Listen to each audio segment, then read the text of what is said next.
네, 안녕하셨어요? 반갑습니다. 반갑습니다. 나는 불교를 믿는다. 불법성 바로 알기라는 부제로 만들어진 책이지요. 어느새 우리가 이 책에 기본적으로 이제 제1장에서는 개요적인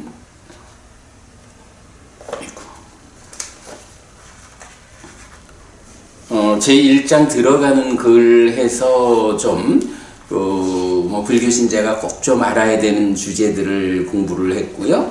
이어서 제1장에는 불, 제2장에는 법, 그리고 제3장에서는 승하면서 이제 이 승을 그냥 부처님의 제자라는 좀 넓은 의미로, 왜냐하면 우리가 이 책을 출가자들을 위한 교재로 만들기보다는 출가자도 알아야 하는 주제를 담고 있지만 제가 신자들의 신행을 이끄는 이제 이 목적이 더 크니까, 그래서 불법 승 중에 승을 출가 제자의 제가 제자를 위한 가르침까지로 확장해 가지고 책을 쓰고 있잖아요.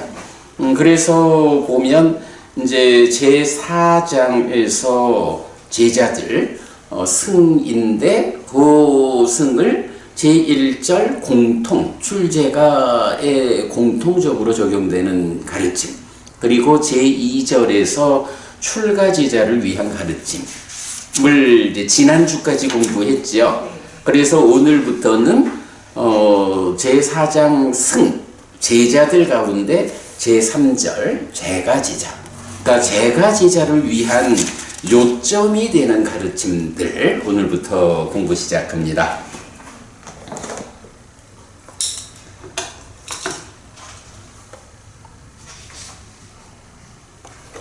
사실 이 책이 세상에 잘 알려져 있지 않아 가지고 그러기는 하지만 틈틈이 제가 이 책을 선물도 많이 하고 하다 보니까 이 책을 받아보는 분들이 정말 좋은 책입니다 라고 굉장히 기뻐하는 인사를 많이 받아요. 보면 지난번에는 이제 서울 쪽에서 어떤 스님을 중심으로 공부하는 분들에 속한 분이 저한테 얘기하기를, 우리 공부를 이끄는 어떤 분이 아주 좋은 책, 중요한 책이 있으니까 하나 보세요 하고 책을 하나 권해주는데 이 책입니다. 그래서 제가 해피스님한테 공부도 하고 있고 이 책을 잘 압니다 라고 대답했습니다. 얘기도 하고, 얼마 전에도 또 이제 이쪽에 많이 이제 공부를 가르치는 스님한테 또 이제 책을 좀 선물해 드렸더니 나중에 스님 나는 불교를 믿는다 그 책이 정말로 내용이 좋고 쓰임새가 많겠습니다 하면서 인사를 하고 그래요. 그러니까 전반적으로 보면 이 책이 그야말로 불교하면 불법승 삼보 이래야 되는데 잘 모르고 삼보 이야기를 하는 이런 사람들이 많죠. 그럴 때에 정말로 부처님은 누구고 가르침은 무엇고 제자들은 어찌해야 하는지 이 주제를 잘 나누어서 설명한, 한마디 예외도 없이 경에 의해서 경이 이렇게 설명한다라고 정리를 했는데 정말로 이 책이 좋은 책이다. 제가 신자들, 불교 신자라면 누구나 이런 내용은 숙지해야 한다라고 말할 수 있는 책이죠. 자, 그래도 벌써 이제 이 책을 가지고 2년 가까운 시간을 이제 지내왔더니, 사실은 우리가 이 책 시작할 때 책으로 들어가기 이전에 또 좀 먼저 선행하는 공부도 꽤 여러 달을 했어요. 이제 그러다 보니까 이제 2년 가까운 세월이 지냈는데 이제 머지않아 이 책도 마무리가 될 것 같아요. 하여간 놀지 않으면 시간이 지나는 만큼 쌓이는 게 있어. 우리가 엊그제 우리 소풍 가서도 그 말씀 나왔었죠.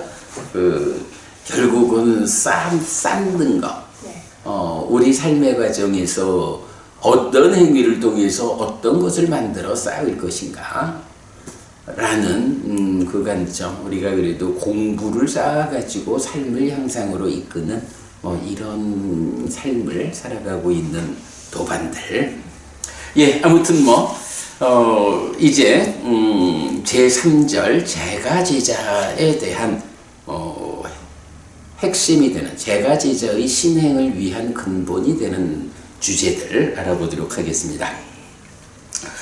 자, 먼저 306조 보면 의식용 5개라고 했어요. 뭐니 해도 부처님이 지정해 주신 삶의 질서로움이 있다. 계라는 이름으로 이렇게 질서 있는 삶을 살아야 한다 라는 건데, 제가 제자에게는 기본적으로 5개가 부처님에 의해서 제정된 거죠. 이게 제정이란 말을 쓰는 게 참 의미가 있죠. 누가 만들었느냐? 종교가 다르면, 스승이 다르면 다 자기들대로의 스승이 정하는 계가 있다고. 그래서 보면 인도식으로 봐도 지금 자이나교, 그러니까 니간타에도 5개가 있어. 우리가 잘 모르지만 기독교에도 10개? 그죠? 10개, 산상수훈, 이래 하고, 하고, 다 그렇게, 누구든지 간에 어떤 종교의 교주, 스승은, 그러지, 10계명. 내 몸과 같이 사랑하다. 그래, 그런 이제 10계명이 워낙 유명하죠. 이제 그렇게 다, 자기대로의 삶에 대한 완성 깨달음이 있기 때문에, 이런 깨달음에 의해서 살아가자면 이런 질서가 필요하다라고 해서 계를 다 말하는 거거든요.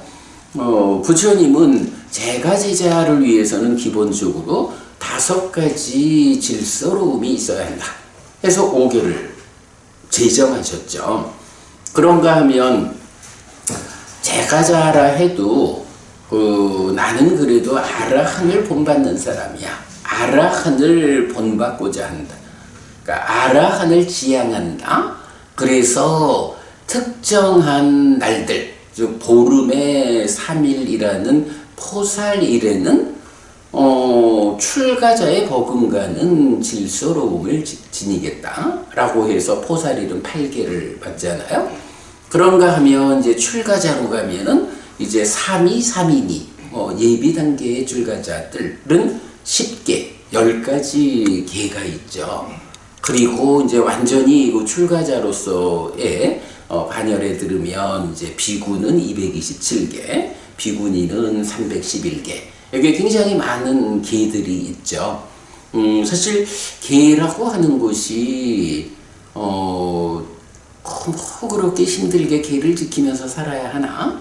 이런 관점이 아니죠. 우리가 살아가면서 잘 제어되지 않은, 단속되지 않은 삶을 살면 그것이 당장 사는 데는 변할지 몰라도 그 결과로 괴로움이 생기잖아. 그래서 내가 삶의 과정에서 괴로움을 만들지 않으려면 나의 삶이 어떠해야 하나? 어떤 삶이 괴로움을 만들지 않는 바른 삶인가? 이런 관점에서 부처님이 이런 질서로 해서 계를 말해주잖아요.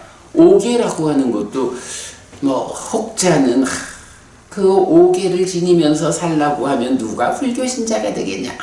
이래서 5계가 없어져야 한다. 이런 말을 하는 사람도 있지만, 그런 사람의 삶을 가만히 들여다보면 불교 신자라고 말은 하면서도 부처님이 부처님의 길과는 다른 길을 사는 이제 이런 모습을 보게 돼요. 그래서 정말로 그렇게 말하는 사람은 불교 신자로서의 정말 자격이 있을까? 이렇게 이제 보아야 할 기본이 있죠. 그래서 부처님이 5계를 제정했다라고 하는 것은 그 5계를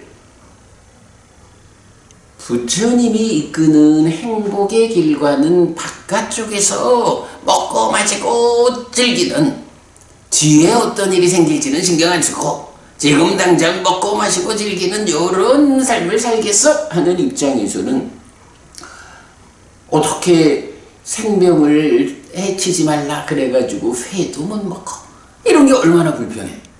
그러나 관점을 달리해가지고 내가 지금 회 한 접시 먹는, 내가 이렇게 말하면 참 좀 미안한 사람들이 많지만 그래도 지금 회 한 접시 먹는 즐거움이 아무리 크다 해도 그로 인해서 내가 살생의 업과 관련해가지고 미래에 겪어야 하는 괴로움, 이거를 내 삶에 대해서 아는 사람의 입장에서 보면 어휴, 먹을 게 그밖에 없어. 왜 그걸 먹어? 이리 되는 거란 말이지. 부처님이 이끄는 행복한 삶, 향상하는 삶으로 삶의 관점을 맞춘 사람 입장에서는 전혀 불편치 않은 5가지의 기준이라고. 그런데 삶의 방향을 부처님과는 상관없이 살아가는 사람 입장에서는 아이고야, 술 먹지 말라고? 술 안 먹고 어떻게 사니? 이래 되는 거 아니에요. 요즘은 남녀 구분이 없이 뭐 TV에도 보면 요즘은 참 그 한국이 드라마를 참 잘 만들잖아. 근데 그 드라마에서 뭐 남녀를 구분하자는 건 아니지만 여배우들이 술이 취해 술을 먹고 뒷일을 감당하지 못할 상태까지 가는 그런 가운데 좋은 주변 사람들 때문에 다행히 큰일을 겪지 않는 이런 내용들도 엄청 많은 것 같네. 이건 좀 문제가 있어. 술 때문에 일본에 한 사람 완전 망했잖아.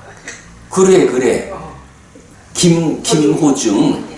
그 사람도 사실은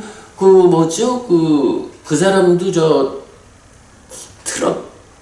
네, 트로트 가수. 그래, 트롯. 지금 현재 임영웅하고 같이 그 나왔던 사람이죠. 그 사람이 지금 2위야, 인기가. 네. 근데 그 사람도 원래 그러니까 미스터 트롯. 네. 미스터 트롯 나올 때 굉장히 좀 어려운 과거를 갖고 뭐 이래 나왔었잖아요. 근데 그래도 그거 해가지고 참 훌륭하게 좀 삶을 잘 성공적으로 이끌어왔는데 여러 해 동안. 사실은 그 술이 뭐 술 하나만의 문제는 아니겠지. 그렇죠. 술을 먹고 운전대를 잡았다. 뭐 이제 이런 문제, 우리 사회가 허용하지 않는 뭐 이런 사회 공동의 그 방어막 밖에 있는 행위를 하다 보니까 사실 뭐 거의 모든 것을 한순간에 잃게 되는 거죠. 네. 잃기만 한 게 아니고 이제 지금부터 고통이 시작되는 거예요. 그래, 그러겠죠. 술이. 그래. 하여간 이제 그런 부분들. 그래서 부처님이 이렇게 방위를 이끄는 술을 마시는 일을 하지 마라 라고 하는 것을 잘 들여다보면 술을 마시면서 얻는 행복보다는 우리가 매력, 위험, 해방 이런 공부도 하잖아요. 그 술이 가지고 있는 위험이라고 하는 것이 얼마나 큰지. 작게 보면 술 마시는 동안 할 일을 못해. 그런가 하면 크게 보면 지금 그런 경우처럼 자기 모든 것을 이룰 수가 있다고. 그러니까 부처님 입장에서는 그렇게 위험한 일을 하면 안 된다. 하지 말아라고 5개로서 기준을 주는 거지. 근데 이제 그런 걸 거부하고자 하면 사실은 불교 신자로 살기가 힘든 거지. 네, 아무튼 제가 제자를 위한 가르침의 첫 번째는 그래서 의식용 5개 이렇게 놨어요. 뭐 우리가 이제 뭐 포살할 때 좀 더 확장한 8가지를 하고 있고 뭐 또 법회 때마다 함께 하는 겁니다만은 한번 읽어보겠습니다. 의식령 5개. 빠나띠빠따 웨라마니 스카바당 사마디야미. 생명을 해치는 행위를 삼가는 계를 지니고 살겠습니다. 아디나다나 웨라마니 스카바당 사마디야미. 주지 않는 것을 가지는 행위를 삼가는 계를 지니고 살겠습니다. 까메수 미차자라 웨라마니 스카바당 사마디야미. 음행에 대한 삿된 행위를 삼가는 계를 지니고 살겠습니다. 무사와다 웨라마니 스카바당 사마디야미. 거짓을 말하는 행위를 삼가는 계를 지니고 살겠습니다. 수라메라여 맞저 빠마다타나 웨라마니 시카바당 사마디야미. 술과 발효액 등 취하게 하는 것으로 인한 방일한 머금을 삼가는 계를 지니고 살겠습니다. 그래, 뭐 좀 부정적 경우로 김호중 씨 이야기를 해봤지만 마찬가지 이번에 나도 또 하나 눈에 띈 게 있어. 박진영이라고 있잖아요. 네. 그 사람 하는 회사가 진영, JY, 네. 뭐 박진영. 이 사람이 아마 이제 새로 가수가 되려고 온 사람들인가봐. 네. 그 앞에서 뭐 이렇게 얘기를 하는 거가 쇼츠 짧게 나온 게 있더라고. 그 얘기를 해요.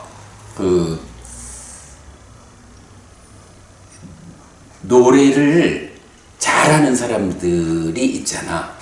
그런데 보면 그 중에 노래를 하는 가운데에도, 그러니까 뭐 가수로서 살아가는 동안에도 뭐 자주 엄청 술을 마시고 클럽에 다니고 뭐 이런. 그런데 그렇다고 해가지고 그 사람들이 노래를 못하느냐? 아니라는 거예요. 타고난 재주가 있어가지고, 사실 우리 삶은 또 그렇죠. 그러니까 가수로서의 그 타고난 능력이 있어서 늘 술에 취하고 클럽에 가서 살고 이런데도 정말로 노래를 잘하는 타고난 재주가 있는 사람이 있다. 사실 그렇게 타고난 재주가 있는 사람은 당할 재간이 없다는 거예요. 네. 그런데 그러면서 그래도 그 얘기를 하더라고.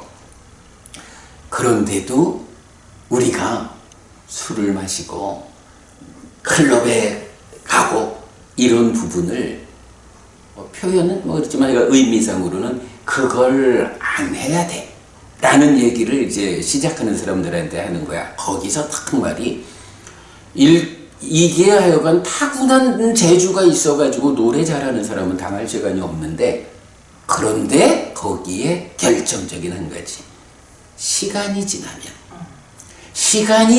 그 사람들이 망한다는 거야. 그래서 딱 그 얘기를 하더라고. 여러분들이 지금 가수가 되는 그거를 생각한다면 뭐 술도 마시고 뭐 놀고 해도 될 거야. 그런데 오래도록 좋은 가수로 남기 위해서는 술 마시고 클럽 다니고 이런 그런 것을 피해야 돼. 그러니까 이게 뭐 이제 사회 전체적으로 보면 술 마시는 걸 하지 마라 말하는 거 아니고 클럽 가지 마라 하는 걸 말하는 게 아니야. 그 중에 특별하게 우리 사회에서 존중받는, 또 사실 뭐 가장 선호도가 큰 직업 아니야 요새. 뭐 가수, 그렇지. 뭐 아이돌. 네. 사실은 하고 싶어도 능력이 안 돼서 못 되는 거 아니에요? 네. 그런데 이제 그런 사람들을 이제 기르는 입장에서 너네들이 정말로 오래도록 훌륭한 가수로서 삶을 유지하고 싶다면, 세상 사람들이야 뭐 그냥 자기들대로 삶에 다들 자기 직업이 있고 뭐 그러니까 그런 가운데에 자기 역할을 다 하면서 뭐 술도 마시고 클럽도 가고 뭐 모두가 다 불교 신자라서 안 돼! 이렇게만 우리가 말할 수 있는 건 아닌데, 그러나 당신들은 누구냐? 바로 그 사람들의 인기를 먹고 사는 가수가 되고자 한다면 술 마시는 일, 클럽에 놀러 가는 일, 이런 일들을 피해야 오랫도록 가수로서 살아남을 수 있다. 이 얘기를 하더라고. 그래서 내가 그걸 딱 그 이야기, 시간이 더해지면, 그러니까 시간이 지나면 이라는 요 이야기를 듣고, 어쩌면 저렇게 우리가 말하는 시간이 더해지면, 삶에서 공부의 시간이 더해지면 우리 삶이 어떻게 바뀌는가? 이런 이야기를 박진영 씨가 그냥 가수고 사업만 잘하는 사람이 아니라 그래도 이 사람이 자기 후배들을 이끄는 그 어떤 삶의 완성도를 가진 사람이구나 하는 생각이 들었어요. 예, 뭐 이건 노력하기. 그래서 보면 선생을 잘 만나야 돼. 박진영 씨가. 박진영 씨가 옛날 그저 SK집 따님하고 결혼을 했었을 거야. 저는 몰라요. 아마 그랬을 거야. 아니 왜냐면 이제 제가 SK 생활을 근무를 했었잖아. 그랬던 것 같아. 하여간 그렇게 하고. 그래서 이 오계라고 하는 것은 그야말로 불교 신자라면 놓치면 안 되는 삶의 기준이다. 그리고 이때 우리가 꼭 그 말을 하죠. 오계를 지킨다라고 표현을 안 하고 여기서도 제가 생명을 해치는 행위를 삼가는 계를 지니고 살겠습니다. 사마디야미 하는 이 표현. 지킨다라고 하는 것은 딱 100% 이렇게 이제 말하는 거라면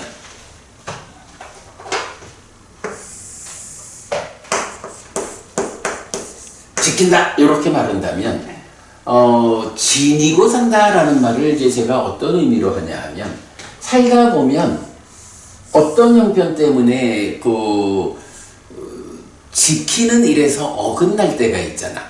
그러면 이렇게 어긋나는 일이 한 번 어긋났는데 그 어긋난 상태를 그냥 방치를 하면 사실은 삶이라는 게 그렇지 뭐 한 번 어긋나면 그 다음에 습관적으로 어긋나가는 거잖아.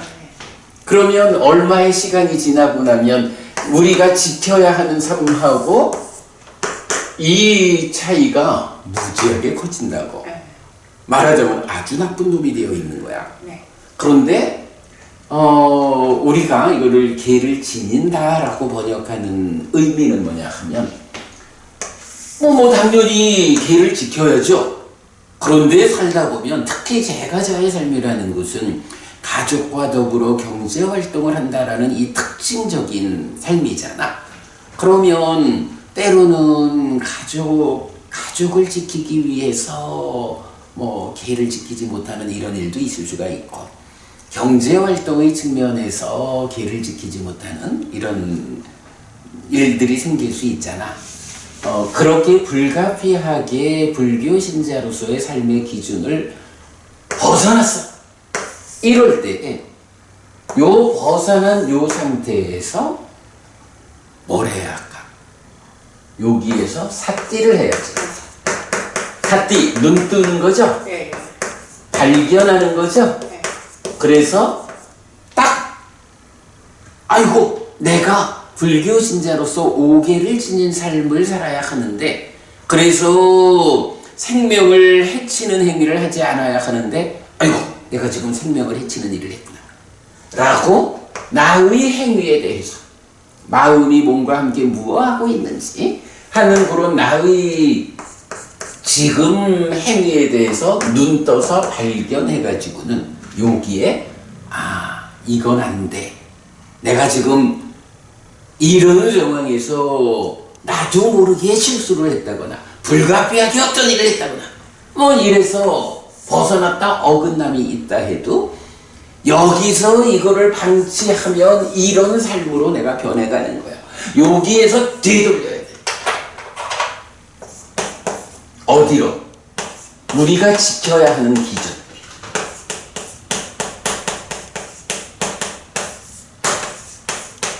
그지? 그러니까 5개를 지킨다라고 말하는요. 네. 이 5개가 우리가 지켜야 하는 기준이라고. 네. 이 기준으로 벗어났다라고 할 때 얼른 눈 떠서 발견해가지고 사디 해가지고 지켜야 하는 기준으로 되돌려 오는 거야. 나는 생명을 해치는 일을 하지 않는 사람이요. 나는 부처님의 지제. 이래가지고 되돌려 와야 돼. 그러면 시간이 지나도 살다 보면 얼마나 많은 경우에 계율을 지키지 못하는 일이 있겠어.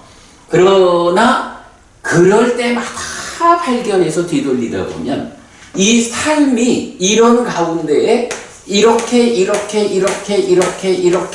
돼도 그런 경우마다가 다 지켜야 하는 기준인 요 원점에서 시작을 하잖아. 네. 원점에서 시작하니까 그게 한 번의 어긋남으로 갔다가 뒤돌려 오는 거야. 근데 이거를 눈 떠서 발견하지 못하면 한 번 했던 것이 반복되어 가지고 시간이 지나면 요만큼의 어긋남에서 돌아온다 하지 못하고 그의 삶이 이렇게 전혀 달라진 삶을 살게 되잖아. 요런 의미로 100% 지켜야 한다 이렇게 말하는 것보다는 부처님이 제정한 우리가 지켜야 하는 기준, 이런 기준을 지니고 살겠다. 그래서 어긋남이 있다면 바로 되돌리고 그래서 이게 마찬가지 되돌리지 않으면 커지듯이 되돌리는 일을 반복하다 보면 어긋나는 일 자체를 하지 않게 되죠.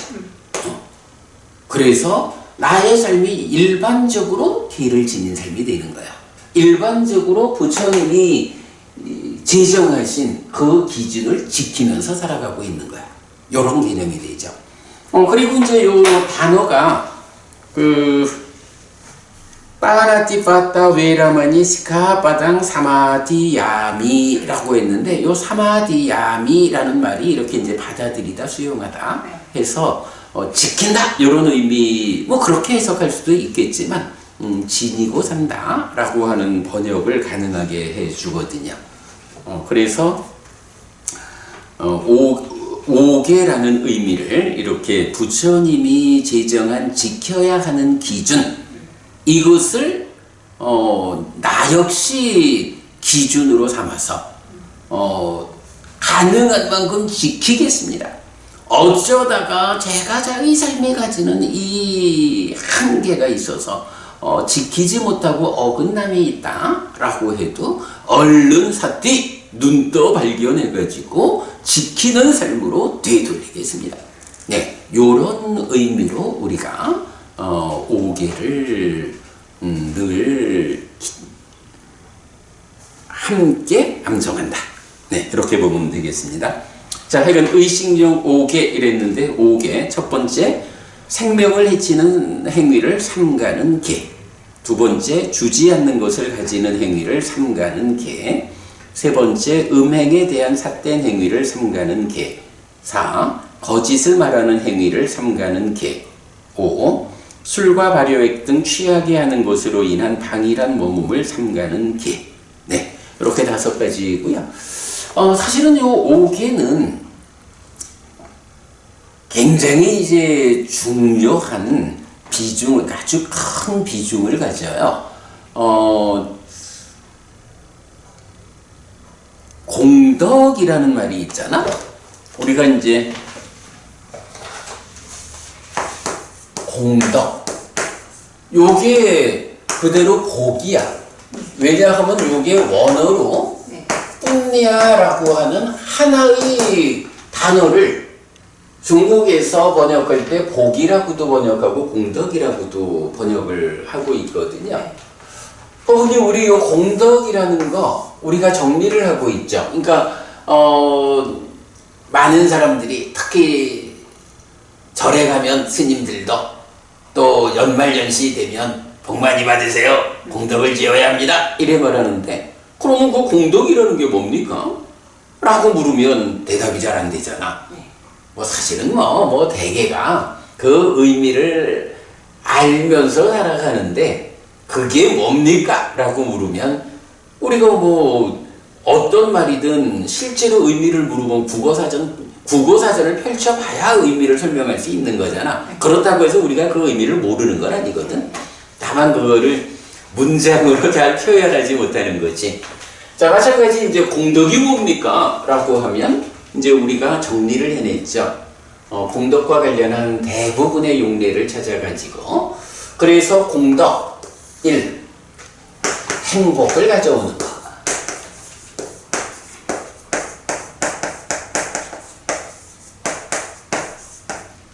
2. 죽을 때 가져가는 것.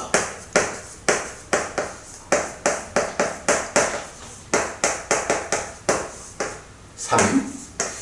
저 세상의 버팀목이 되는 것.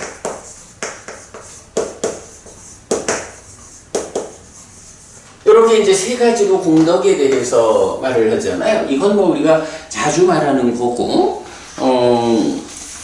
특히 우리 요 불교 입문책, 이 책에서 공덕에 대한 이야기. 그래서 제가 이제 이 책이 제가 신자의 신행을 위한 교과서입니다. 이렇게 말을 하잖아요. 이 책에서 뭐 제가 신자가 누구냐, 업이란 무엇냐, 공덕이란 무엇냐 하면서 이어지는 이야기를 정말로 제가 신자의 삶에 대한 거의 뭐 모든 것을 다 설명하고 있다. 이 책, 우리 책이 가지는 특징은 정확함이잖아. 왜냐하면 경전에 있는 모든 용례를 찾아가지고 정리하기 때문에 경전에 있는 이야기만 정리하니까 거기에 거짓이 있을 이유가 없다고. 요 책에서 이제 잘 설명하고 있고, 지금 수자도보 부님이 지금 계시죠. 안녕하세요 스님 인사하셨는데 우리가 수자도보 부님하고 1년 10개월 걸려가지고 이 책을 공부했잖아요. 그래서 뭐 동영상도 우리 홈페이지에 잘 정리되어 있고 그러하죠. 그래서 어쨌든 이제 자세한 이야기는 뭐 이전 공부를 참고하기로 하고, 공덕이 무엇입니까? 라고 하면 행복을 가져오는 거, 죽을 때 가져가는 거, 저 세상의 버팀목이 되는 거, 이렇게 이제 정의가 되죠. 그러면 문제는 이 공덕을 만들어야 되잖아. 그러면 이 공덕을 어떻게 만들지? 문제는 공덕을 뭐 복 많이 받으세요, 공덕을 지으셔야 합니다, 이렇게 말하는데 어떻게 살아가는 게 공덕을 짓는 일입니까? 공덕을 만듭니까? 이게 필요하잖아. 그런 공덕을 만드는 일, 그 행위를 공덕행위라고 말한다고. 공덕행. 이런 법명을 가진 사람도 많죠. 그래서 이 공덕행을 말하면서 세 가지 공덕행의 토대가 있다. 이렇게 표현을 하거든. 세 가지 공덕행의 토대. 그리고 1. 도시 2. 계 3. 수행. 요 세 가지가 공덕행의 토대, 세 가지 공덕행의 토대경이 있어. 그래서 보시하는 거, 계, 삶의 질서를 지니는 거, 그리고 수행, 요 세 가지가 세 가지 공덕행의 토대인데, 그러면 그러니까 우리가 보시해야 합니다. 베풀어야 합니다. 베풀면 어떻게 됩니까? 그 보시하는 일이 공덕을 만드는 일입니다. 보시를 통해서 생겨나는 공덕이 무엇입니까? 행복을 가져오는 거고, 죽을 때 가져가는 거고, 저 세상에 버팀목이 되는 겁니다. 이런 이야기거든. 마찬가지 계라고 하는 것이, 계가 무엇입니까? 세 가지 공덕행의 토대 중에 하나입니다. 계를 지닌 삶을 산다라는 것이 바로 공덕의 행위, 하는 것이어서 이것의 결과로 공덕이 생겨납니다. 그 공덕이 뭐라고요? 개를 지닌 삶, 바로 그 공덕행에 의해서 공덕이 생겨나면 그 공덕에 의해서 공덕이 행복을 가져오는 거니까 내가 행복해지고요. 이거 억만장자가 돼도 한 푼도 못 가지고 간다? 그런 거 아닙니다. 이런 공덕, 이런 재산은 죽을 때도 가져가는 겁니다. 저 세상에서도 써먹는 거예요. 그렇기 때문에 이게 저 세상에 가서 버팀목이 되는 겁니다. 제가 이런 얘기는 자주 하죠. 윤회해가지고 태어나야 하는데 중생들의 삶을 고해 이렇게 말하잖아. 괴로움의 바다에 떨어졌는데 떨어지고 보니까 그냥 바닷물에 떨어져가지고 지푸레기라도 있으면 붙잡고 싶은 이런 태어남을 가지는 사람도 있다고. 그러나 어떤 사람은 딱 고해에 떨어져 보니까 마침 뗏목이 있어가지고 뗏목 위에 떨어졌어. 비바람이 거세게 치지 않으면 뗏목 위에만 떨어져도 지푸레기라도 잡고 싶은 심정으로 허우적대는 삶을 면한다고. 그런데 어떤 사람은 떨어지고 보니까 배 위에 떨어졌어. 어떤 사람은 항공모함 위에 떨어졌어. 이건 뭐야? 그의 삶이 시작부터 얼마나 안전하고 평화롭게 출발하느냐. 물론 그 다음에는 또 자기가 거기서 어떻게 사느냐에 따라서 달라지겠지만 그걸 결정해 주잖아. 그게 바로 저 세상에서 아무런 버팀목도 없이 맨바다에 떨어져가지고 허우적대는 삶을 살 거냐, 뗏목이라는 버팀목 위에 태어날 거냐, 배라는 항공모함이라는 버팀목 위에 태어날 거냐. 바로 공덕이 그걸 결정한다는 거거든. 그 공덕이 어떻게 생겨난다고요? 세 가지 공덕행의 토대, 보시와 계와 수행, 이 세 가지에 의해서 만들어진다는 거거든. 그래서 이런 보시를 해야 합니다. 생각하자면 아이고 아까운 걸 어떻게 남을 주냐? 그렇지만 주는 게 그냥 주는 게 아닌 거야, 그치? 내가 베푼다, 보시를 한다라는 것은 그냥 주고 끝나는 게 아니라 그것에 의해서 생겨나는 게 있는 거예요. 뭐가? 공덕이. 그런데 이 공덕이라는 게 뭐라고? 내가 남을 주지 않고 내 통장에 얼마를 가지고 있다라는 거 죽을 때 하나도 못 가져가지만 그거를 남에게 베푸는 삶을 살았다? 그것에 의해서 공덕이 생겨났다? 라고 하면 그거는 죽을 때도 가져가는 거예요. 뺏기지 않는 거예요. 이런 걸, 이런 재산을 만드는 게 보시라는 거지요.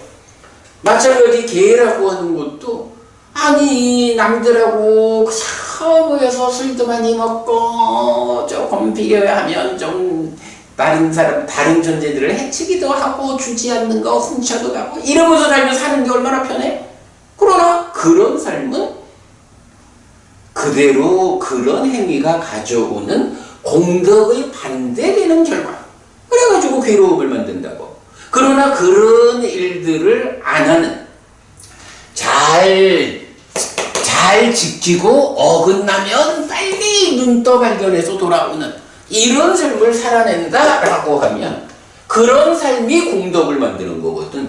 그런 공덕은 이거를 지키지 않는 삶보다 훨씬 더 커다란 결과를 가져오고, 이거는 죽어서 다음 세상에까지, 다음 세상에 내가 부잣집 아들로 태어날까? 이런 문제. 아니면 그보다 에이구 부잣집 아들이라 그래봐야 100년 안팎 사는 거, 내가 다음 생에는 하늘의 신이라는 존재로 태어나서 아주 행복하게 오래 살아야겠어. 이래 하면 보시도 필요하지만 내가 얼마나 질서로운 삶을 사느냐 하는 이 계라는 것을 필요로 한다고. 그리고는 그런데 보시와 계라고 하는 이 두 가지가 만드는 공덕의 크기가 조금 부족해. 왜냐하면 부처님 말씀으로는 보시와 계에 의해서는 하늘에 태어나는데 어떤 하늘이냐? 욕계의 하늘에 태어난다고. 욕계 우리 이건 사왕전, 삼십삼전, 야마전, 도솔전, 화락전, 타화전이전 이런 6개 욕계 하늘이 있잖아. 그런데 그만만 해도 엄청 훌륭하지. 인간의 삶하고는 견질 수 없고 거꾸로 살아가지고 진짜 악이나 짐승이나 지옥 가는 거하고는 뭐 견줄 것도 없고. 그런데 이제 우리가 욕심을 좀 부릴 필요가 있지. 내가 기왕에 이런 공덕행을 통해 가지고 더 높은 삶을 살아야겠는데, 그런 관점에서 욕계 하늘이라는 것은 너무 낮아. 내가 새끼 무새끼 더 높은 하늘로 올라가야겠어. 그리고 아예 그보다 더 그런 새끼 무새끼가 아무리 좋다 해도 늙어야 하고 죽어야 하고 또 태어나야 하는 윤회하는 중생의 삶이요. 내가 아예 거기서 벗어나가지고 다시는 태어나지 않을 거요. 늙고 죽고 늙고 병들고 죽는 이런 아픔을 되풀이하지 않을 거예요. 이러면 어떻게 돼요? 그런 삶이 바로 깨달아 윤회에서 벗어나는 거잖아. 그런 일들을 하는 것이 수행이죠. 그래서 보시와 계와 수행이라는 이 세 가지 공덕행의 토대가 있다 해서 그 공덕은 이런 세 가지 의로 정의된다, 이런 거죠. 자, 그래서 이제 우리가 이 계라는 것을 중히 여기는데, 이 계를 놓고 좀 전에 말씀드렸듯이 제가자에게는 5계가 부처님이 5계를 지정해 주셨고 호사일에는 8계를 지닌다. 그래서 조금 더 확장되고 출가자에게는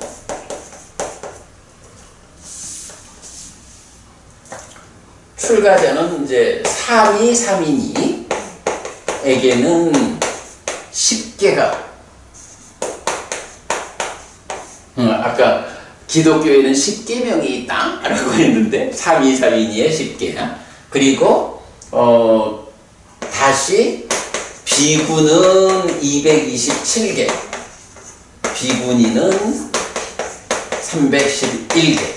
이제 요렇게 부처님이 그러니까 그대의 삶이 지금 어떤 삶이냐, 제가자냐, 출가자냐, 뭐 이렇게 해서 그 각각의 삶의 의미에 맞게끔 지켜야 하는 기준을 제정해줬다. 그래서 5계를 지닌다라고 하는 것은 불교 신자, 제가 신자의 입장에서는 놓치면 안 되는 가장 중요한 신행의 방법이다. 자, 그래서 이제 우리가 그 불교 입문책 하나 한번 해보세요.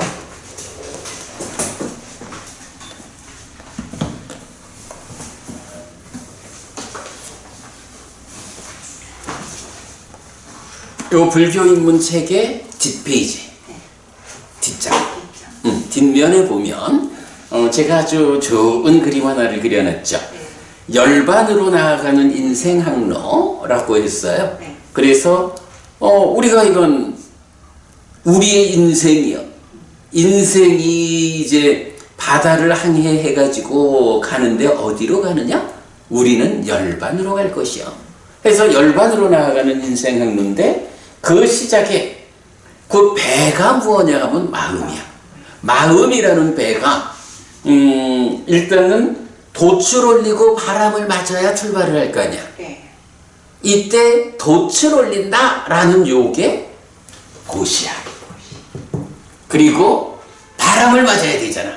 그 바람이 불어주는 게 5계를 지니는 거야. 그런가 하면 이제 나중에 나오겠지만 이 마음이라는 배가 보시에 돛을 올리고 5계의 바람을 맞아 출발을 했어. 그러면 출발을 했는데 우리가 늘 말하지만 속력보다 중요한 게 속도라고. 어떤 방향, 열반이라는 거기를 향한 방향을 잡아줘야 되잖아. 배가 키라고 하죠. 방향타가 있잖아. 그래서 방향타를 잘 잡아줘야 이게 원하는 곳으로 열반으로 간다고. 사실 부산에서 출발한 배가 태평양을 건너가지고 LA에 닿아야 한다. 라고 할 때 방향타가 어긋나면 가기는 가지만 LA로 못 가잖아. 그렇지. 그래서 방향타가 중요하잖아. 방향타로 이제 뭐 나중에 그 히리 오타파라는 게 나와요. 네.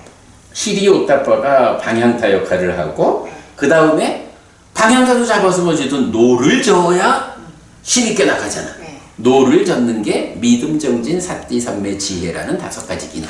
여기서 사띠하자라고 하는 사띠가 바로 요 노를 젓는 것과 같은 5가지 기능에 포함되죠.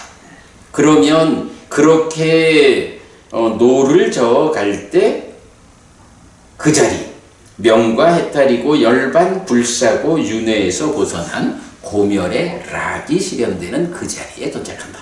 요거 열반으로 나아가는 인생 항로 그려놨거든요. 사실 물론 뭐 이 각각의 이제 다 많은 의미들이 있지만 이렇게 불교 신자의 커다란 삶의 과정이 보시와 계, 히리와 오타파 5가지 기능의 노를 저어서 열반에 닿는 요 아주 단순화한 그림이죠. 예, 요 참고하시고요. 그래서 이제 하여간 우리가 이렇게 그 계를 지닌다라는 것이 중요하다. 그리고 보시와 계가 짝을 이루어가지고 저는 이제 이런 표현을 써요. 그 제가 신자의 삶의 향상을 위한 테크닉의 중심에 보시와 계라고 하는 2가지가 있다. 제가 신자의 삶의 향상을 위한 테크닉의 2축이다. 이렇게 말하거든. 그러니까 불교 신자는 어쨌거나 보시한다, 계를 지린다 하는 요 2가지를 배제하고는 아무리 뭐 자기가 뭐 많은 것을 한다 해도 이 2가지가 받쳐주지 않으면 뭐 불교 신자로서 불교 대학에서 강의를 하는 사람이라 해도 그의 삶이 이런 보시와 계라고 하는 2가지가 확고하지 않으면 그의 삶이 언제는 보면 불교를 강의하는 교수님이요, 스님이요, 이래 해도 어느 때에 이 2가지가 받쳐주지 않는 것 때문에 저 사람 저런 줄 몰랐어 하고 추락하잖아. 보시와 계라고 하는 이 2가지가 특히 제가자의 입장에서는 삶을 향상으로 이끄는 2가지 축이다. 그리고 이제 거기에 수행이 더 높은 것으로 이끈다. 네. 그렇게 이제 계라는 것에 자리를 보아야 하고 그 계 가운데에 가장 기본적인 게 제가자들이 지켜야 하는 기준으로 주어진 5가지. 예, 이래서 우리 5계라는 것은 놓치면 안 된다. 하여간 그 주변에 보면 그 5계라는 것이 우리 삶을 그러니까 삼가야 해, 단속해야 해, 제어해야 해. 그래야 괴로움이 생겨나지 않고 삶이 향상해 행복해지는 거야. 요런 의미를 보지 못하고 당장 계를 지키는 일이 좀 불편해. 아예 어떻게 특히 이제 우리 사회에서는 어떻게 술을 안 먹고 사회생활을 하라 하냐. 근데 술 안 먹고 사는 사람들 많아요. 많죠. 이렇게 이제 지켜야 하는 기준을 지키는 일, 즉 그것을 지니는 삶에 대한 삶의 방식이 다른 사람의 관점에서의 불편함, 이것을 이제 강조해서 좀 부처님 가르침과 어긋나는 말을 하는 사람들도 주변에선 좀 볼 수가 있어요. 요새도 하여간 보면 우리 동갑내기들 이런 이제 그 카톡이 있어서 내가 이제 우리 공부도 올려주고 그러는데 불교 신자들이 모였다라고 하는 데서 술 먹는 이야기 밖에 안 하는 것 같아. 큰일이야, 큰일. 하여간 계를 지니고 살아야 한다 라는 거 우리가 놓치지 않겠습니다. 자, 이렇게 우리 의식령 5계에 대해서 제가 신자를 위한 가르침의 첫 번째 주제 시작했고요. 사실은 이제 우리가 이 책을 만들고 나서 그 다음에 이어가지고 또 만든 책이 뭔가요? 초기불교 경전백선 독성집. 이 독성집이 우리가 늘 입에 달고 살아야 하는, 이렇게 말로써 익숙하게 이렇게 이제 적어놨지만 말로써 익숙해져야 할 만큼 불교 신자의 삶의 근본이 되는 가르침을 100개를 모아가지고 독성집을 만들었잖아. 그러다 보니까 당연하게, 그러니까 자연스럽게 제가 신자의 삶이 어떠해야 합니까? 하는 것을 독성집이 담고 있다고. 오늘 봐야 하는 이제 이어지는 주제들은요. 요즘 뭐 우리가 독성집 아침마다 독성하면서 초기불교 100일 법문도 했고, 또 요즘도 계속 반복해가지고 독성집 100개의 경을 이제 설명하고 있잖아요. 그러니까 뭐 더 설명할 게 없을 것 같아. 여기는 그냥 쭉 읽으면서 넘어갈게요. 자, 그래서 이제 제가 제자 중에 1번 1. 불교 신자 되는 법과 덕목 55번 상류타 37번 마하나마경. 불교 신자 되는 법은 삼기의, 불교 신자의 덕목은 믿음, 계, 보시, 지혜. 요 네 가지도 우리 뭐 서두 없이 말하는 거죠. 한때 세조는 사카에서 카필라와뚜의 니그로다 사원에 머물렀다. 그때 사카 사람 마하나마가 세존에게 왔다. 와서는 세존에게 절한 뒤 한곁에 앉았다. 한곁에 앉은 사카 사람 마하나마는 세존에게 이렇게 말했다. 대덕이시여, 어떻게 남신자가 됩니까? 마하나마여, 의지처인 부처님에게로 가고 의지처인 가르침에게로 가고 의지처인 성자들에게로 갈 때 마하나마여, 이렇게 남신자가 된다. 여기서 이제 우파사카라는 말을, 그러니까 우바세라는 말이죠. 그래서 우바세, 우바이 이렇게 말하잖아. 우파사카, 우파시카 해서 남자 신자, 여자 신자 이렇게 되는데, 여기서 내가 번역을 좀 잘못한 것 같아. 보통은 남녀를 구분할 때는 남신자지만 구분 없이 나올 때는 그냥 제가 신자 이렇게 번역을 해도 되는 말이거든. 그러니까 여기서 이제 어떻게 남신자가 됩니까? 라는 것을 어떻게 제가 신자가 됩니까? 이렇게 보시면 되겠고요. 그래서 어쨌든 의지처인 부처님에게로 가고 의지처인 가르침에게로 가고 의지처인 성자들에게로 갈 때 삼보에 귀의하는 일, 삼기의를 통해서 제가 신자가 된다. 그러면 대덕이시여, 어떻게 계를 갖춘 제가 신자가 됩니까? 마하나마여, 제가 신자가 생명을 해치는 행위로부터 피하고 주지 않는 것을 가지는 행위로부터 피하고 음행에 대해 대한 삿된 행위로부터 피하고 거짓을 말하는 행위로부터 피하고 술과 발효액 등 취하게 하는 것으로 인한 방일한 머뭅으로부터 피할 때 마하나마여, 이렇게 계를 갖춘 제가 신자가 된다. 계를 갖춘다. 질서로운 삶은 역시 기본적으로 5계로 나오죠. 그러면 대덕이시여, 어떻게 믿음을 갖춘 제가 신자가 됩니까? 여기 마하나마여, 제가 신자는 믿음을 가진다. 이렇게 그분 세존께서는 모든 번뇌 떠나신 분, 스스로 완전한 깨달음을 이루신 분, 밝음과 실천을 갖추신 분, 진리의 길 보이신 분, 세상 일을 모두 훤히 아시는 분, 어리석은 이도 잘 이끄시는 위없는 분, 모든 천상과 인간의 스승, 깨달으신 분, 존귀하신 분이시다 라고 열애의 깨달음을 믿는다. 마하나마여, 이렇게 믿음을 갖춘 제가 신자가 된다. 자, 믿음. 제가 지지난주 이제 그 해피 스님과의 대화 서울 모임 운영했고, 어저께 그 동영상 어제 하나 오늘 하나 올려드렸는데, 이제 어제 올려드린 것이 이제 믿음 이러면서 원초적인 바른 견해 이렇게 이제 나갔거든요. 아니, 부처님 가르침이 이렇게 삶에 대한 모든 관점에 대해서 확정적 결론을 제시해 준다면, 예를 들어 윤회 이러면은 윤회가 있다 없다 싸우는 문제거리가 아니고 삶이 어떤 무엇이다라고 부처님이 정확히 설명을 해주니까, 부처님이 설명해주는 그 삶에 대한 이야기를 이해하면, 뭐 우리 삶이라는 게 당연히 연기된 시기, 몸이 무너져 죽으면 다음 몸과 함께 또 삶을 이어가는 게 윤회지 뭐. 다 알잖아.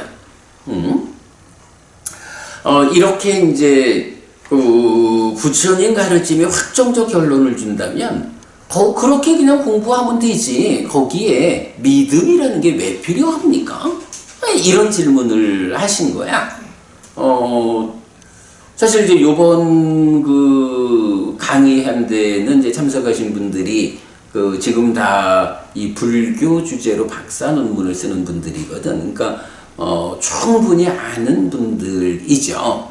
그런데 이제 그분 중에 한 분이 나하고 대화를 하는 가운데에 믿음이 뭐가 필요합니까? 그대로 정확히 알면 되지. 이제 이렇게 질문을 하신 거야. 그래서 제가 세상이 모두 불교 신자만 있는 것도 아니고, 불교 신자가 되려면 불교 신자로서의 믿음이 있어야 당연히 믿음에 의해서 신자가 되는 거지.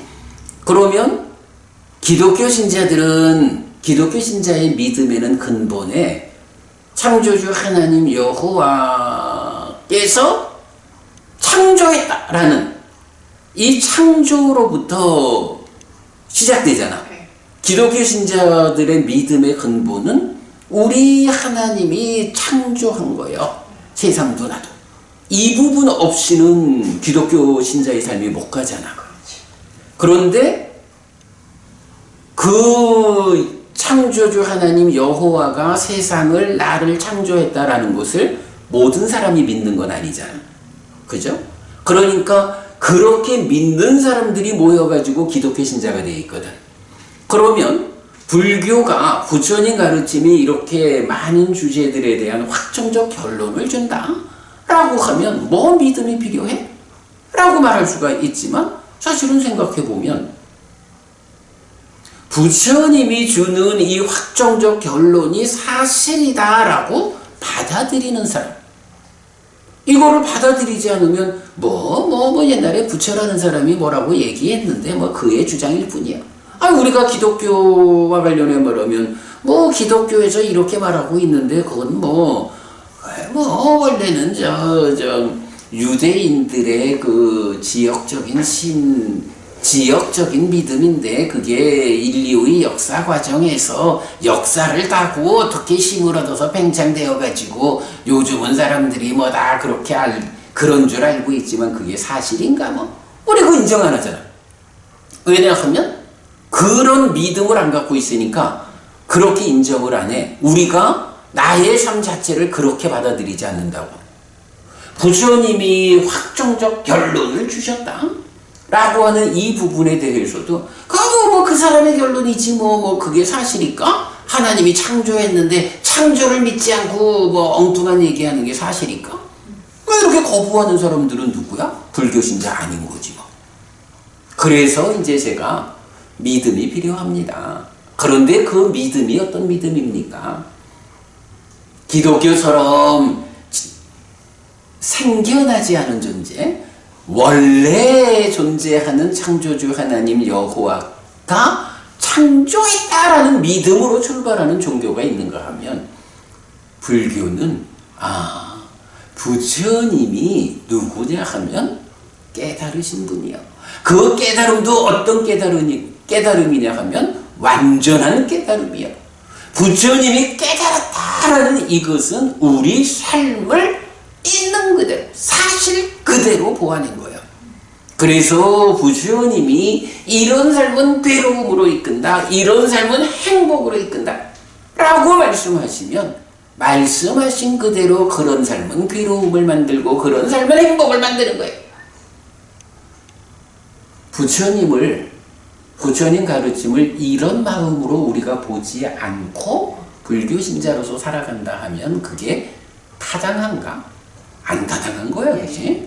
우리가 불교 신자가 된 이유가 뭐야? 아, 부처님이 요렇게 살면 괴로움이, 요렇게 살면 행복이, 요런 괴로움은 살아있는 동안 괴로움을 만들고, 이런 괴로움은 죽은 다음에까지도 괴로움을 만들고, 요런 삶은 살아있는 동안 행복을 만들고, 이런 삶은 죽은 다음에까지 더 큰 행복으로 이끌고, 내가 어떻게 살아야 되느냐 하는 데 대한 기준을 부처님한테 두는 게 불교신자잖아. 그죠? 그러기 위해서는 내가 부처님을 기준으로 하기 위해서 부처님이 이런 사람이요 라고 알아야 되잖아. 그러면 뭐 혼방도 이제 완전한 깨달음을 성취한 분, 정등각 이렇게 표현을 했지만, 이렇게 부처님이 누구냐, 부처님이 어떤 존재이기에 그가 사실을 말하는 사람이어서, 사실을 말하는 스승이어서 그의 말대로 괴로움을 만드는 행위를 피하고 행복을 만드는 행위를 실천하면 이게 정말로 내가 의도한 그대로 나를 행복으로 이끄는가. 이 부분에 대해서 우리가 부처님에 대한 확고함 없이 불교신자로 살아가면 배워 알기는 하지만 괴로움을 만드는 행위를 피하고 행복을 만드는 행위를 적극 실천한다라는 이런 실천이 따라오질 못하잖아. 불교신자 가운데 사실은 부처님이 하지 말라는 일을 하는 사람들, 해야 한다는 일을 하지 않는 사람들이 많잖아. 그 이유가 뭐냐? 믿음이 없어서 그런 거야. 부처님에 대한 믿음. 그럼 그 부처님에 대한 믿음은 어떤 믿음이냐? 라고 할 때, 우리가 이제 방금도 노를 젓는 것으로 왜 5가지 기능 얘기했잖아. 네. 그 중에 첫 번째가 믿음이잖아. 그 믿음에 대해서 사실은 뭐 많은 경이 무엇이 믿음인가? 라고 알려주거든. 바로 여기서 말해주고 있죠. 다시 읽어볼게요. 그러면 대덕이시여, 어떻게 믿음을 갖춘 남신자가 됩니까? 여기 마하나마요. 남신자는, 제가신자는 믿음을 가진다. 믿음을 가진다. 라는데 그 믿음이 무엇냐? 이렇게 그분 세종께서는 모든 번뇌 떠나신 분 아라한이죠. 스스로 완전한 깨달음을 이루신 분 정등각, 밝음과 실천을 갖추신 분 명행조, 진리의 길 보이신 분 선서, 세상 일을 모두 훤히 아시는 분 세간에, 어리석은 이도 잘 이끄시는 위없는 분 무상조어장부, 천상과 인간의 스승 천인사, 깨달으신 분 불, 존귀하신 분 세적. 부처님이 이런 분이요 라고 이런 9가지의 덕성을 갖추었다라고 하는 게 일반 사람들이 갖추는 게 아니요, 바로 깨달은 자가 가지는 덕성이 바로 이 9가지요 라고 해서, 우리 부처님은 깨달은 분이거든. 그래서 부처님이 말하는 대로 배워 알고 실천하면 우리가 부처님이 이끄는 행복한 삶을 실현할 수 있거든 이라고 말하는 그런 부처님을 바로 요 9가지의 덕성을 갖춘, 우리 부처님은 이런 9가지의 덕성을 갖춘 분이요, 이게 부처님의 깨달음의 결과예요. 요렇게 믿는다는 거야. 그러면 이런 믿음을, 우리 부처님은 이런 분이라고 이런 믿음을 확고히 가지면, 참 그 불교신자면서 어찌어찌 와서 꼬드기면 대종에서 기독교 신자가 되어가지고 창조주 얘기를 하는 이런 어리석음을 반복하지 않죠. 그래서 제가 이제 지난 강의에서 이제 그분한테 그렇게 이제 설명을 한 거야. 부처님 가르침이 이렇게 모든 주제에 대해서 확정적 결론을 주는데, 이런 확정적 결론을 우리가 알기 위해선 바로 믿음이 있어야 한다. 부처님이 바로 이런 9가지 덕성으로 정의되는 그런 깨달음을 성취한 분이기 때문에 부처님이 알려주는 이런 확정적 결론이 사실이다. 그래야 내 삶이 거기로 따라간다. 이렇게 얘기를 했거든요. 그래도 뭐 지금 박사 논문을 쓰고 하는 분들이니까 이제 그 불교 공부에서의 준비가 이제 많이 되어 있는 분들이잖아요. 네. 단박 이해를 하더라고. 굉장히 그 중요한 주제를 같이 말씀을 나눴죠. 그래서 하여간 우리가 믿음을 갖추는 일이 중요하다. 무조건 그냥 부처님 하고 믿는 게 아니고 우리 부처님은 이런 분이에요. 그래서 부처님의 말씀은 사실이에요. 따라가면 내가 행복해져. 네, 이게 믿음이다. 그러면 대덕이시여 어떻게 보시를 갖춘 남신자, 제가신자가 됩니까? 여기 마카 남아요. 남신자는 인색의 때에서 벗어난 심으로 자유롭게 보시하고 손은 깨끗하고 주기를 좋아하고 다른 사람의 요구에 응할 준비가 되어 있고 베품과 나눔을 좋아하며 제가에 산다. 마카 남아요. 이렇게 보시를 갖춘 남신자가 된다. 하여간 보시, 개와 함께 제가신자의 삶의 향상을 이끄는 두 축이. 그럴 때 보시라는 게 어떤 것이냐 하면 이제 이렇게 인색의 때에서 벗어난 마음으로 자유롭게 보시한다. 손은 깨끗하다. 주기를 좋아한다. 다른 사람의 요구에 응할 준비가 되어 있다. 베품과 나눔을 좋아한다. 이렇게 보시는 정의가 되고요. 그러면 대덕이시여 어떻게 지혜를 갖춘 남신자가 됩니까? 여기 마카 남아요. 남신자는 지혜를 가졌다. 자라남 줄어듦으로 이끌고 성스러운 꿰뚫음에 의해 괴로움의 부서짐으로 바르게 이끄는 고묘를 갖추었다. 마카 남아요. 이렇게 지혜를 갖춘 남신자가 된다. 그러니까 우리가 믿음에서도 부처님이 이렇게 살면 괴로움이, 이렇게 살면 행복이 이렇게 말씀했잖아. 마찬가지 지혜라는 게 뭐냐 하면 괴로움의 부서짐으로 바르게 이끄는 것이 지혜다. 이렇게 되거든. 지혜로운 자와 어리석은 자가, 어리석은 자는 부처님 가르침을 바르게 배우지 못해서 요렇게 살면 괴로움이 생기고 요렇게 살면 행복이 생긴다는 걸 모르는 거야.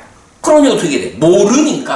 모르니까 괴로움을 만드는 행위를 좋다고 한다고, 행복을 만드는 행위를 싫다고 안 한다고.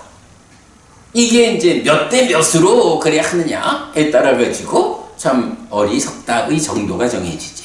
그러나 지혜로운 사람, 현명한 사람은 어때요?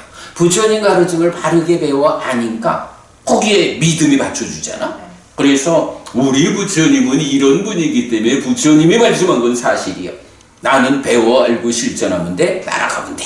요렇게 사는 사람이 지혜로운 사람인 거야. 그래서 부처님이 요렇게 살면 괴로움을 만든다 라고 하는 그런 삶은 피하고 요렇게 살면 행복을 만든다 라고 알려주신 그런 삶은 따라가고, 요런 사람이 행복한 사람이야.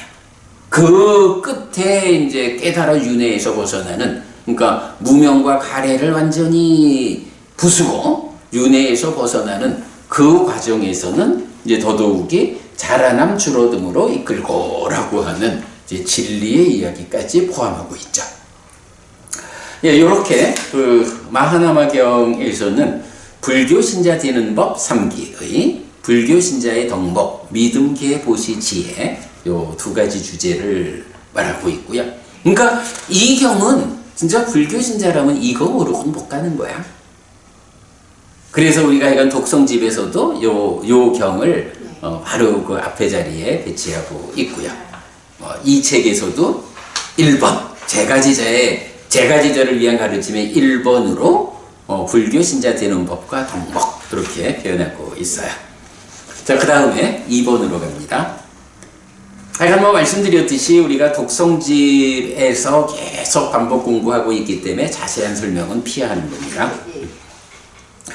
이 대승적인 불자 앙구타라 니카야 8의 모음 25번 마하나마경 26번 지와가경. 불교는 대승불교와 소승불교로 구분하지 않아야 합니다. 그보다는 가르침 위에서 대승적인 불자와 소승적인 불자로 구분해야 하고 우리는 모두 대승적인 불교 신자가 되어야 합니다. 그것을 위해 한국 붓다와다 불교 해피법당 근본경전연구회는 불교를 부처님에게로 되돌리는 불사를 진행하고 있습니다. 세상에서는 불교 자체에다가 선을 그어가지고 우리가 대승불교거든? 그러니까 너네는 소승이여 라고 대승불교 쪽에서 너네는 소승 이렇게 말하는데, 소승불교라고 불리는 그 사람들 입장에서는 무슨 소리야? 우리는 부처님 살아서 직접 설한 가르침을 공부하는 부처님의 적자예요. 사실은 그러니까 테라와다 불교가 그거지 뭐. 대승불교라고 당신들이 말하지만 대승불교가 배우는 공부하는 그 경들이 부처님 만든 거 맞아? 우리가 공부하는 경은 부처님이 살아계신 동안 직접 말씀하신 경이에요. 우리는 부처님을 직접 배우는 사람들이고, 당신들을 엄격히 말하면 당신들이 공부하는 그 경들이 솔직히 뭐 그렇잖아. 반야심경이 부처님이 설한 건가? 금강경이 부처님이 설한 건가? 화엄경이, 유식이, 법화경이 뭐 이렇게 대승불교를 구성하는 이 많은 경들이 자기들 입장에서 소승 이렇게 말을 하지만, 정작 엄격하게 잣대를 들이대보면 당신들이 말하는 그 경들이 부처님이 설한 경이 맞아?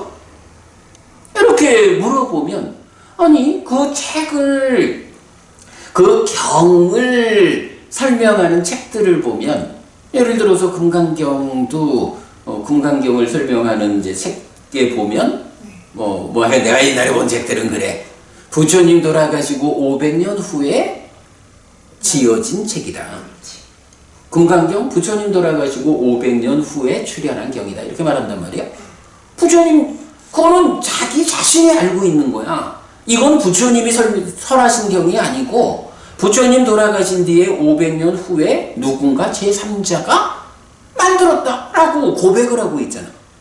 그래서 나는 이렇게 들었다라고 항상 시작을 하고. 근데 이제 그건 좀 말이 곤란한 거야. 그러니까 이제 실제로 예. 저도 그렇게 배웠고 법부님도 그렇게 배웠잖아. 네. 그런데 표현은 그렇게 시작을 해. 아니 그런데 이제 그러니까 여시아문, 네. 이 여시아문이 그러면 니카야에 없냐 이거야. 아니 우리가 이제 니카야를 경을 보면 많은 경들이 이왕매수당 나는 이렇게 들었다. 여시아문 나는 이렇게 들었다. 이왕매수당 나는 이렇게 들었다. 같은 거잖아. 여시아문은 부처님이 직접 설한 가르침을 듣고 공부한 그 최초의 제자분들도 이게 내가 말한 게 아니고 부처님의 말씀이야. 이래가지고 이왕매수당 나는 이렇게 들었다라고 말한 거거든. 그거를 중국에서 번역하니까 여시아문 이래 된 거고, 그런 여시아문을 후대에 새로이 경을 만드는 사람도 가져가서 여시아문. 그러면 부처님 제자들은 실제로 내가 들은 대로 부처님이 설하는 걸 직접 들었으니까 나는 이렇게 들었다. 이왕매수당 이렇게 말을 했는데, 부처님 돌아가시고 500년 후에 금강경을 만든 그 사람이 여시아문 일시불제사위고 기서국고도 이래 나오는데 그 사람이 정말로 여시아문 했을까? 부처님은 500년 전에 이미 돌아가신 거야. 500년 전에 부처님은 돌아가셨는데 어떻게 500년 후에 그 금강경을 만든 사람이 나는 이렇게 들었다? 그걸 사실로 볼 수 있나? 오히려 그런 문제가 있지. 근데 사실은 모두가 그렇게 가르치잖아. 나도 출가 전에 바로 그런 여시아문이라고 이렇게 이제 배워 알고 있었지 뭐. 법부님도 지금 그렇게 알고 있는 거잖아. 근데 사실은 의미를 따져보면 그럴 수가 없잖아. 이런 부분도 좀 살펴봐야 하죠. 자, 아무튼 이제 그래서 대승불교, 소승불교라는 구분은 현재 어떤 불교 안에 세력적인 측면에서 이렇게 구분이 되어 있지만, 그러나 불교라는 입장에서는 이런 구분은 타당치 않다. 다만 부처님께서 설한 가르침으로의 불교가 있을 뿐이고, 굳이 대승소승 이런 표현을 해보자면 부처님 가르침인 불교 안에서 대승적인 불교신자와 소승적인 불교신자는 말할 수 있다. 대승적인 불교신자는 누구냐? 부처님 가르침을 나 혼자 배워서 나의 삶을 향상으로 이끄는 것 가지고는 만족할 수 없어. 내가 나의 삶을 이렇게 향상으로 이끄는 이 좋은 가르침을 사랑하는 너에게도, 내가 이렇게 부처님을 만나서 향상하니 너도 부처님을 만나서 향상하라. 우리가 같이 행복하자. 이렇게 불교신자의 삶을 사는 사람이 말하자면 대승적인 불교신자야. 그런데 사람의 여러 형편 때문에 불교신자 가운데에 다른 사람들을 부추겨서 너도 나처럼 부처님 가르침을 배우자. 그래서 행복해지자. 요런 부분까지는 접근을 못하고 나 혼자라도 열심히 가르침을 배워서 나 하나의 삶을 향상으로 이끄는 또 이런 사람들도 있잖아. 말하자면 그런 사람이 소승적인 불교신자라.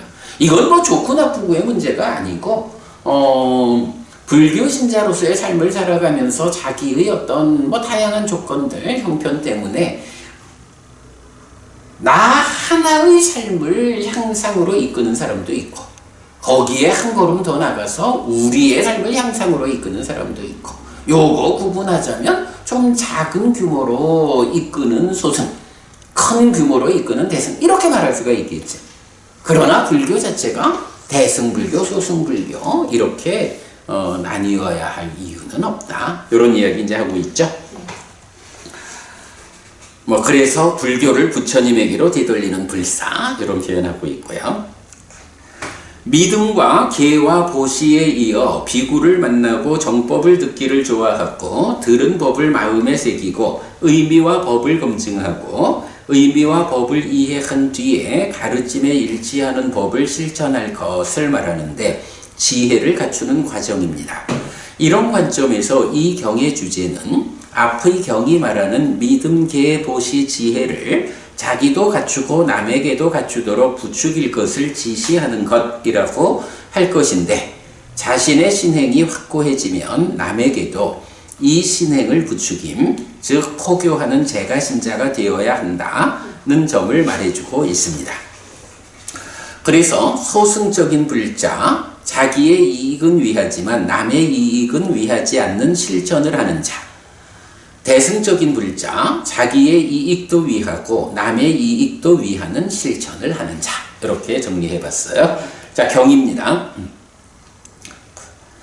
한때 세존은 삭가에서 카필라와투의 니그로다 사원에 머물렀다. 그때 삭가 사람 마하나마가 세존에게 왔다. 와서는 세존에게 절한 뒤 한곁에 앉았다. 한곁에 앉은 삭가 사람 마하나마는 세존에게 이렇게 말했다. 대덕이시여, 어떻게 남신자가 됩니까? 마하나마여, 의지처인 부처님에게로 가고 의지처인 가르침에게로 가고 의지처인 성자들에게로 갈 때 마하나마여, 이렇게 남신자가 된다. 3계의 똑같죠?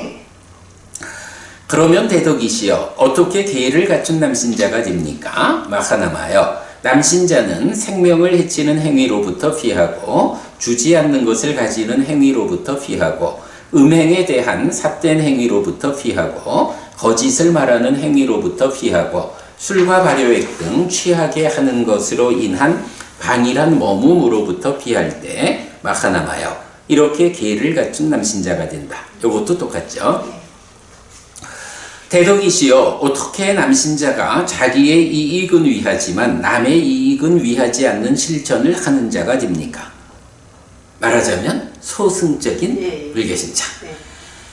마하나마여, 남신자가 1. 자기만 믿음을 갖추고 남에게는 믿음을 갖추도록 부추기지 않는다. 2. 자기만 계를 갖추고 남에게는 계를 갖추도록 부추기지 않는다. 3. 자기만 보시를 좋아하고 남에게는 보시를 갖추도록 부추기지 않는다. 4-1. 자기만 비구를 만나기를 좋아하고 남에게는 비구를 만날 것을 부추기지 않는다. 비구를 만난다라는 건 무슨 얘기일까? 그지 공부지. 네. 뭐 옛날에는 사실 뭐 인터넷이 있던 것도 아니고 비구를 그러니까 스님을 만나야 공부를 하고 공부를 해야 어떻게 되는 거야? 지혜로가 되는 거지. 그 얘기죠. 그러니까 지혜를 말하는 출발인 거야. 4-2 자기만 정법을 듣기를 좋아하고 남에게는 정법을 바라도록 부추기지 않는다. 4-3 자기만 들은 법을 마음에 새기고 남에게는 법을 마음에 새기도록 부추기지 않는다. 4-4 자기만 들은 법의 의미를 검증하고 남에게는 의미를 검증하도록 부추기지 않는다. 4-5 자기만 의미와 법을 이해한 뒤에 가르침에 일치하는 법을 실천하고 남에게는 가르침에 일치하는 법을 실천하도록 부추기지 않는다. 마하나마요. 이렇게 남신자가 자기의 이익은 위하지만 남의 이익은 위하지 않는 실천을 하는 자가 된다. 대덕이시여 어떻게 남신자가 자기의 이익도 위하고 남의 이익도 위하는 실천을 하는 자가 됩니까? 대승적인 불교신자. 마하나마여 남신자가 자기도 믿음을 갖추고 남에게도 믿음을 갖추도록 부추긴다. 자기도 계의를 갖추고 남에게도 계의를 갖추도록 부추긴다. 자기도 보시를 갖추고 남에게도 보시를 갖추도록 부추긴다. 자기도 비구를 만나기를 좋아하고 남에게도 비구를 만날 것을 부추긴다. 자기도 정법을 듣기를 좋아하고 남에게도 정법을 바라도록 부추긴다. 자기도 들은 법을 마음에 새기고 남에게도 법을 마음에 새기도록 부추긴다. 자기도 들은 법의 의미를 검증하고 남에게도 의미를 검증하도록 부추긴다. 자기도 의미와 법을 이해한 뒤에 가르침에 일치하는 법을 실천하고 남에게도 가르침에 일치하는 법을 실천하도록 부추긴다. 그러니까 이렇게 해서 지혜가 생겨나는 마하나마여 이렇게 남신자가 자기의 이익도 위하고 남의 이익도 위하는 실천을 하는 자가 된다. 네, 이렇게 대승적, 소승적 불교신자를 주제로 했고요. 자, 여기에 바로 이렇게 대승적인 불교신자가 하는 불교신자가 있는데 요 대승적 불교신자가 하는 일을 한마디로 말하면 뭐야? 이게 포교잖아. 나도 이래 하면서 다른 사람들을 위해서도 부추겨서 이렇게 해야 돼. 부처님이 누군지 알아? 따라가면 행복해지는 거야. 이래 해가지고 부추기는 일을 포교라고 말하잖아. 그런데 이 참 포교를 말하자면 기독교 신자들은 전도를 열심히 하잖아. 진짜 어찌 보면 좀 과장해 말하면 목숨 걸고 전도하잖아. 왜 그럴까? 그 사람들은 그 사람대로 이렇게 전도를 잘하면 죽어서 하나님 곁에 태어나서 영생을 누리는 것이요. 하고 전도를 잘했을 때 얻는 것을 가르쳐 주잖아. 근데 불교신자들이 포교하는 일에 좀 약해. 왜 포교를 기독교 신자들 전도하듯이 나서지 않을까? 포교를 하면 어떤 좋은 일이 있는지를 잘 모르는 거야. 그거 가르쳐 주는 절이 별로 없잖아. 그래서 제가 포교의 공덕 이 부분을 말하고 있거든. 이 포교의 공덕은 우리가 이제 맞지마니까야 관통법회에서 지지난주 공부했구나. 네. 맞지마니까야 142번 보시의 분석경이 있어요. 네. 그 보시의 분석경에서 나오는 요 구절이 네. 이제 읽어보겠지만 나는 이게 포교의 공덕이다 라고 말하거든. 자, 포교의 공덕. 안한다요. 어떤 사람이 어떤 사람 덕분에 의지처인 부처님에게로 가고 의지처인 가르침에게로 가고 의지처인 성자들에게로 간다면 안한다요. 이 사람이 이 사람에게 인사하고 자리에서 일어나고 합장하고 존경하고 가사와 탁발 음식과 거처와 병의 조건으로부터 필요한 약품을 공양하는 것으로 쉽게 은혜를 갚을 수 없다고 나는 말한다. 어떤 사람 덕분에 삼보의 비의, 즉 불교 신자가 되면 요게 이제 포교한 거지. 그 포교한 그분에 대한 공경이나 물질을 수단으로 은혜를 갚기가 쉽지 않다는 말씀입니다. 나를 포교해가지고 불교 신자로 이끌어준 그분에게 나를 이끌어준 데 대한 고마움, 은혜를 갖고자 하는데 이 은혜를 갖고자 하는 방법으로 그분을 공경하고 뭐 의식주와 약품 이런 물질적인 것으로 때때로 선물을 드리고 뭐 이런 거겠지. 그러나 그런 방법으로는 은혜를 갚기가 쉽지 않다는 말씀입니다. 그만큼 그 사람의 공덕이 크다는 것을 의미하는데 바로 포교의 공덕입니다. 포교를 하면 이런 거요. 어디를 가든 내가 포교해가지고 불교 신자가 된 사람이 앉아있다가도 해피스님이 이래 오면 히티가 버부님 얼른 자리에서 일어나가지고 스님 여기 앉으세요. 이렇게 자리를 양보해 준다라는 게 사실은 그분에 대한 커다란 공경이잖아. 자리를 양보. 그죠? 그리고 거기에다가 의식주와 약품 이런 살아가는데 필요한 것을 아이고 뭐 어떤 은혜 입은 분이 있다면 선생님 제가 선생님 드리려고요 요거 좀 준비했거든요. 요거 아주 뭐 특히 이제 농사 짓는 분 이러면 아이고 올해 첫 번째로 딴 사과인데요 아주 좋아요. 그래서 선생님 생각나서 가져왔어요. 이런 사람들이 많잖아. 선물하는 사람들. 이런 부분들이 사실은 내가 할 수 있는 최선의 예우고 그리고 그걸 받는 사람의 입장에서는 그게 얼마나 기쁨이고 또 꼭 그런 것뿐만이야. 모든 하여간 삶의 과정에서 내가 이렇게 포교를 해서 부처님 제자로 불교 신자로 만들어줬더니 이렇게 나를 공경하고 내가 살아가면서 필요한 것들, 부족한 것들을 이렇게 채워준다. 그러면 그게 얼마나 커다란 공덕이야. 그리고 그런 공덕들이 쌓여가지고 내가 또 죽으면 하늘에 태어나는 이런 포교의 공덕이 기독교 신자들이 죽어서 하늘나라에 태어나서 영생을 누릴 것이요 라고 말해지는 그런 전도를 통해서 얻는 성과보다 따지고 보면 이렇게 부처님의 바른 법을 잘 포교해서 그 포교로서 생겨나는 공덕을 누리는 것이 훨씬 더 크다.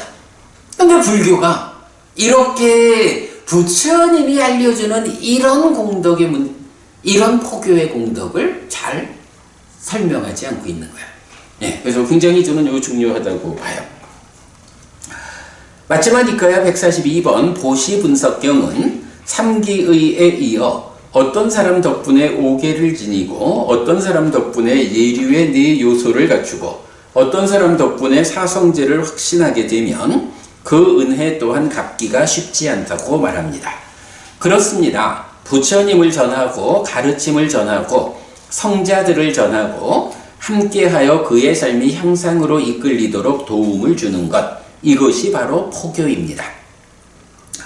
이렇게 부처님에 의하면 포교는 공덕이 큽니다. 그러나 잘 알아야 합니다. 포교는 이렇게 삼보에게로 이끌고 오계를 지니게 하고 예류의 요소를 갖추게 하고 사성제에 대한 확신을 가지게 해주는 것입니다. 이런 일을 스스로 적극적으로 행할 때 그가 바로 대승적인 불자이고 그에게 커다란 공덕이 함께하는 것입니다. 포교는 공덕이 큰데 어떻게 하는 것이 포교하는 것이냐 하고 기준을 주죠. 좀 뭐 표현이 어떨지 몰라도 사실은 많은 사람들이 아이고 절에 갑시다 뭐 할 때 그런 표현 많이 하지. 어디 절에 가면 기도빨이 끝내주거든. 아이가 요번에 고3이라고 이런 식의 부처님이 옳지 않다고 말하는 방법으로, 물론 이제 그거를 방편이라는 얘기를 많이 합니다만은, 이제 그렇게 포교하는 것이 사실은 정당한 방법은 아니지. 물론 방편이다 이렇게 말할 때는 그렇게 데리고 와가지고 부처님께 기의시키고 바르게 길을 이끌어주면 되지. 이렇게 말하는 부분이 있으니까 안 돼! 이렇게 말하기는 좀 그렇지만, 그래도 포교라는 것은 이런 일을 하는 것이다 라고 말해야 되고요. 이런 그 포교의 공덕과 관련해서 오늘 제가 하나 더 드린 경이 있어요. 읽어보고 마치겠습니다. 앙구타라 니카야 세세 모음의 24번 아주 유용함 경. 비구들이여 사람에게 아주 유용한 이런 세 가지 사람이 있다. 어떤 셋인가? 비구들이여 어떤 사람 덕분에 어떤 사람이 부처님께 귀의하고 가르침에 귀의하고 상가에 귀의한다. 이 사람 덕분이 되는 사람은 비구들이여 이 사람 귀의한 사람에게 아주 유용한 사람이다. 다시 비구들이여 어떤 사람 덕분에 어떤 사람이 이것이 고다 라고 있는 그대로 꿰뚫어 알고 이것이 고집이다 라고 있는 그대로 꿰뚫어 알고 이것이 고멸로 이끄는 고멸이다 라고 있는 그대로 꿰뚫어 알고 이것이 고멸로 이끄는 실전이다 라고 있는 그대로 꿰뚫어 안다. 이 사람 덕분이 되는 사람은 비구들이여 이 사람 꿰뚫어 안 사람에게 아주 유용한 사람이다. 다시 비구들이여 어떤 사람 덕분에 어떤 사람이 번뇌들이 부서졌기 때문에 번뇌가 없는 심해탈과 해해탈을 지금 여기에서 스스로 실답게 한 뒤에 실현하고 성취하여 머문다. 이 사람 덕분이 되는 사람은 비구들이여 이 사람 성취하여 머무는 사람에게 아주 유용한 사람이다. 비구들이여 이런 세 사람 덕분이 되는 사람보다 더 이 사람 귀의하고 꿰뚫어 알고 성취하여 머무는 사람에게 유용한 다른 사람은 없다고 나는 말한다. 또한 비구들이여 절하고 자리에서 일어나고 합장하고 여법하게 행하고 가사와 탁발 음식과 거처와 병의 조건으로부터 필요한 약품을 보시함에 의해서도 이 사람은 이런 세 사람을 위해 잘 보답할 수 없다고 나는 말한다. 같은 주제죠? 네. 그래서 여기서 보면 이제 첫 번째 삼보에 귀의하는 거, 불교 신자를 만들어준 사람이고, 두 번째가 고집멸도를 꿰뚫어 한다. 사성제를 꿰뚫어 하니까 이제 여실직연, 예류자로 이끌어준 사람이고, 그 다음에 심해탈, 해해탈 하면 이제 아라한이죠. 깨달음을 이끌어준 사람. 이 세 사람은 그러니까 불교 신자로 만들고, 1단계 깨달음인 여실직연, 예류자로, 깨달음의 완성인 해탈직연, 아라한. 요렇게 세 자리를 찍어가지고, 이 사람이야말로 정말로 유용한 사람이다.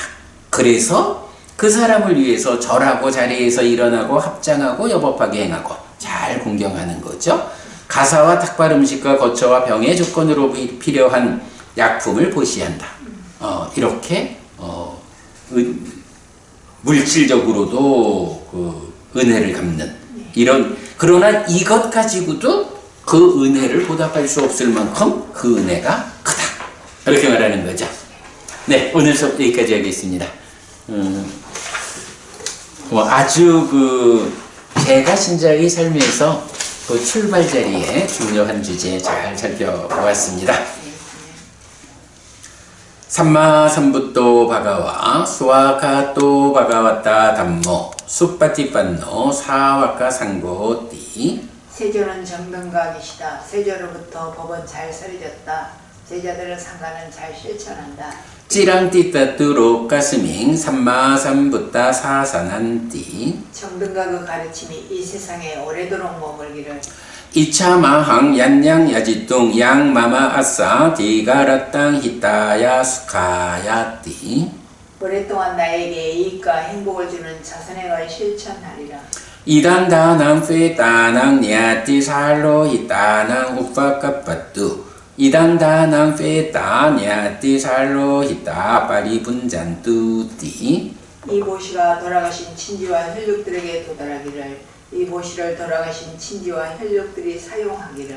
오늘도 우리가 훌륭한 법의 등을 함께 달았습니다. 이 법의 등의 공덕이 오랫동안 여러분들에게 이익과 행복으로 함께 하기를 바랍니다. 또한 오늘의 이 법보시의 공덕이 여러분 생각하시는 그분들에게 도달하고 사용되기를 바랍니다. 수고하셨습니다. 수고하셨습니다.